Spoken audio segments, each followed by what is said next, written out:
Hello, ladies and gentlemen, and welcome to this class of DDP. In today's class, we're going to be focusing on the reverse engineering assignment. And what we're going to be doing is we're going to be following this blueprint. We're going to be making the different parts that are eventually going to assemble to make a truck. So the idea is that we start from here. All those parts are saved as a separate file once they're built and then assembled using different joints, which we'll get into later on, actually, in this very demo. So what I'm going to do now is I'm going to show you how the parts look when they're built. I'm not going to open the files. I'm going to just show you what they look like as icons in Fusion 360. And then I'm going to show you how to assemble the axle block with the axle rod, the wheel, and the nut. All right. So first thing is first, I have a lot of files here. So it includes the ones from the reverse engineering, but it's also got some others. One of the ones is this axle rod, this axle block, this hood here. This is, let me see here, what else we got? We got this nut here, which we're going to need over the wheel, the platform, tailgate, and this is the wheel right here, and then a side, which is this long rectangle. So those are all the different parts. It's pretty self-explanatory in the blueprint. For the axle rod here, you will need to use the chamfer tool, okay? And the chamfer tool makes these edges. And in the blueprint, if I were to just share this again, I just want to point out that the chamfer right here tells you the degree that it's at and how much to do it. All right, so the dimensions are all there. You just simply have to follow it. So let's go back to Fusion 360. And I'm going to show you how to assemble this whole entire axle part with the wheel, the rod, and the nut. So we are going to be using different joints to assemble this. And the first thing we're going to start out with is our axle block. And this next thing I'm going to do is I'm going to find my axle rod, okay, which is here. And you'll notice that the appearances are different. So this is metal and this is wood. That's something good to do. And I'm going to use these here to try to align the rod as parallel to the axle blocks I can. It doesn't have to be perfect, but just so it's somewhat aligned. So I'm now going to go into my assemble menu. And here we're going to find joint. And when we do, this menu pops up, and this is a drop-down menu. So you have the different options. You have rigid, you have revolute, slider, cylindrical, pin slot, ball. So if you happen to have a ball that you're inserting in something, there is a special joint for that. If you want something to be assembled in solid, you would use rigid. If you want something to be assembled that turns, you would use revolute. But in this case, because we have a rod, which is a long cylindrical object, and it's got cylindrical objects on either side, and it's going into a hole, we would use cylindrical, and that's the right joint for this. So we're going to select that.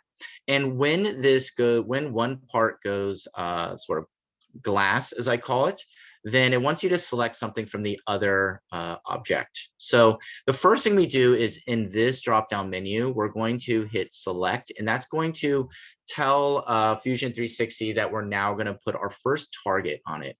And what I do is I find a good center point, but let me zoom out a little bit first so we can, okay, and that's fine. Okay, and once I do, this goes glass. And then what we want to do is we want to put this rod inside. So we want to make sure we can see inside the hole, and then select right in there. And then the rod is going to go in there. And what we need to do next is just adjust the amount of space here. And I do know that it's about 1.5 inches on right there. So this is right. Now, what we have here is we have this moves, and so that can't be. Let me change that. Okay, we're back to where we should be. So to avoid this happening, what we're going to do is we're going to select the entire thing, right click on it, and we're going to go to lock. And this is going to make it so all the joints are rigid and confined to one another. So now we can't move it anymore, and we're good. So what we're going to do now is we're going to now bring over our wheel. And this is going to use a different joint assembly.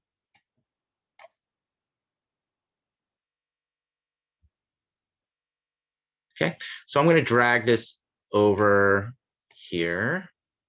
And then I'm going to try to orientate it in a way that it should be. So more like this. Okay, because that's how it's going to go on. All right, and that looks good. So I'm now going to go to my assemble, to my joint, and this is going to be revolute, okay? And because this wheel is going to turn, and so it has that feature, and we want that feature. So I am now going to go to my menu, hit select, and I'm going to start on this wheel here. And what I want to do is I want to get right in the center.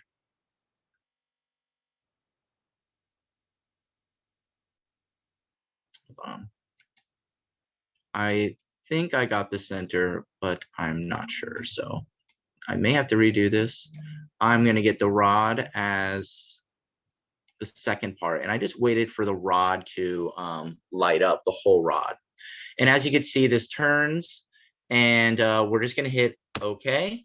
And that is looking good. So we are now going to pull the nut over. And that's going to go over this part here. Okay, we're going to bring this over. And again, we want to orientate things so they're somewhat good. That's looking really good. Bring it over here and let's zoom out. So in this, we're going to do a rigid constraint because we don't want this to move. We want the wheel to move. We don't want this to move. So we're going to go to assemble, joint, and in the drop-down menu, we want rigid. So we're going to go on the back side of this nut here. Oh, first, let's go to our menu, hit select.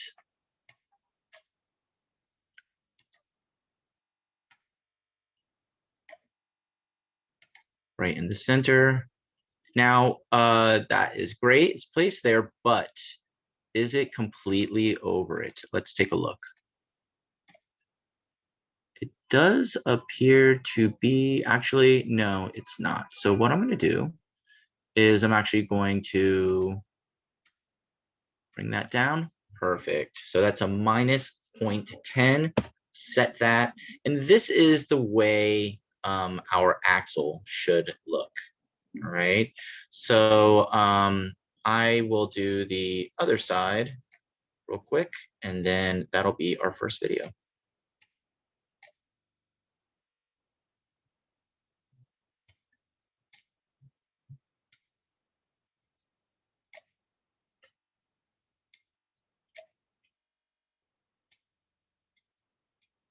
Okay, now for this one, we want the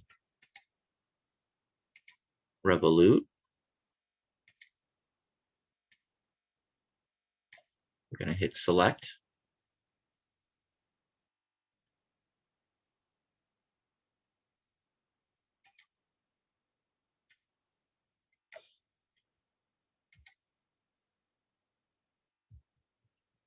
Okay, that looks good. And then our nut. And when we're all done, what I'd like to do is to copy the whole thing because we're going to need 2 of these. Bring that over.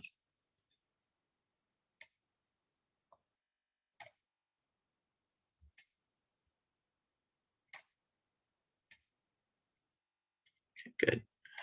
And again, for this one, let's zoom out, or let's actually just fit it and zoom out a little more. Okay. And for this one, we're going to want a rigid constraint. So we're going to set that. go to Assemble, Joint, drop-down menu, Rigid. We're gonna go to the back side of this. Oh, first we have to hit Select.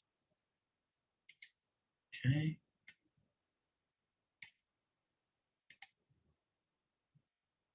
Okay. And then we want to pull this up -10. Oh, way too much. Just add that in. Okay, and let's just make sure that that's right. Perfect. All right, and there you have it, ladies and gentlemen, our completed axle. And what we want to do is see if we can make a copy of the whole thing. Move copy.